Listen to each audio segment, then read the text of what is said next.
স্বামী যান, কাউকে খুশি করতে গিয়ে আমাকে কষ্ট দিয়েন না। কারণ আপনাকে বাবার ডাক শোনাতে গিয়ে সব হারিয়েছি, নিজের সাজসজ্জা সব কিছু। নিজেকে খুব এলোমেলো করে ফেলেছি। এই চোখে এখন কোনো ঘুম নেই, অথচ একটা সময় এই চোখে কতই না ঘুম ছিল। একটা সন্তান যখন পেটে আসে, তারপর থেকে যখন মার যে একটা পেন শুরু হয়, সেই পেনটা শুধু একটা দ্বিতীয় মা আর আল্লাহ ছাড়া কেউ বুঝবে না। তারপরেও স্বামীরা যদি সাপোর্টিভ হয়, তাহলে কিন্তু স্ত্রীদের এই পেনটা অনেকটা কমে আসে। স্ত্রীরা ভরসা পায় যে সে যে কষ্ট করছে, কেউ তো তার কষ্টটা বুঝতে পারছে, স্পেশালি তার হাজব্যান্ড। আসলে মেয়েরা এই সময় হাজব্যান্ডের অনেক সাপোর্ট চায়। তো যাই হোক, আজকে আরেকটি নতুন ভিডিও স্টার্ট করছি। আশা করছি আমার ভিডিওটি আপনাদের কাছে ভালো লাগবে। আসসালামু আলাইকুম, হ্যালো এভরিওয়ান। সবাইকে আমার পেজে ওয়েলকাম জানাচ্ছি। আস্তে আস্তে করে একটু একটু করে পেজটাকে এগিয়ে নিয়ে যাচ্ছি। 5,000 ফলোয়ার ডান হয়েছে। আশা করছি আরও আমার সাথে জয়েন হবেন, আপনারা আমাকে সাপোর্ট করবেন।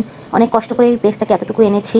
তো আশা করছি আপনারা আমার ভিডিওগুলো দেখবেন, ভালোবাসবেন, লাইক করবেন, শেয়ার করবেন, কমেন্ট করবেন। তো প্রথমে যা বলছিলাম স্বামীদের কথা, আসলে সব স্বামী তো এক হয় না। তো স্বামীরা যদি সাপোর্টিভ হয়, স্ত্রীর কাছে যে বাচ্চা জন্ম দেওয়ার কষ্টটাও কষ্ট লাগে না। তো যাই হোক, আমি আজকে রান্নাবান্না স্টার্ট করে দিলাম। আজকে রান্না করবো হচ্ছে লেয়ার মুরগি, বা আমি তো কক মুরগি বলে থাকি এই মুরগিগুলোকে। আপনারা কে কী কোন নামে জানেন বা বলেন, অবশ্যই কমেন্ট করতে ভুলবেন না। তো যাই হোক, আজকে এখানে 2টা মুরগি রান্না করব। তো বড় একটা হাঁড়িতে আগে মাংসগুলো ধুয়ে বসিয়ে দিলাম। আর মাংসটা আমি আজকে হাতে মাখিয়ে বসিয়ে দেবো, কারণ আমার কাছে সময় একদম অল্প। তো সময় যদি থাকে তখন আমি আবার কিন্তু পেঁয়াজ একবারে ভেজে মশলাপাতি কষিয়ে এরপরে কিন্তু মাংস রান্নাটা করি। তো আজকে সময় অল্প দেখে এভাবে তাড়াহুড়া করে বসিয়ে দিচ্ছি। তো এভাবে মাংস রান্না করলেও খারাপ হয় না, যদি মুরগিটা ফ্রেশ হয়, মানে বাজার থেকে এনেই কেটে বেছে ধুয়ে রান্না করলে। তো এভাবে রান্না করলেও মজা হয়। আর ফ্রিজে থাকলে আমি মনে করি যে পেঁয়াজ মশলা টশলা কষিয়ে এরপর মাংসটা রান্না করলে ভালো হয়। আপনারা তো দেখতেই পাচ্ছেন আমি কী কী দিয়েছি। তারপর আপনাদের সুবিধার্থে আমি একবার বলে দিচ্ছি। এখানে প্রথমে আমি মাংসগুলো ধুয়ে পরিষ্কার করে নিয়েছি। তারপরে কিন্তু আমি এক একে পরিমাণ মতো পেঁয়াজ, তারপরে আদা রসুন পেস্ট, তারপরে হলুদ গুঁড়া, মরিচ গুঁড়া আর আম্মুর হাতের সিক্রেট মশলা দিয়ে ভালো করে এখন মিক্স করে ও তেলও অ্যাড করেছিলাম, করে এখন আমি কিন্তু রান্নাটা বসিয়ে দিয়েছি। আর আজকের মুরগিটা রান্না করবো হচ্ছে আমি লাউ দিয়ে।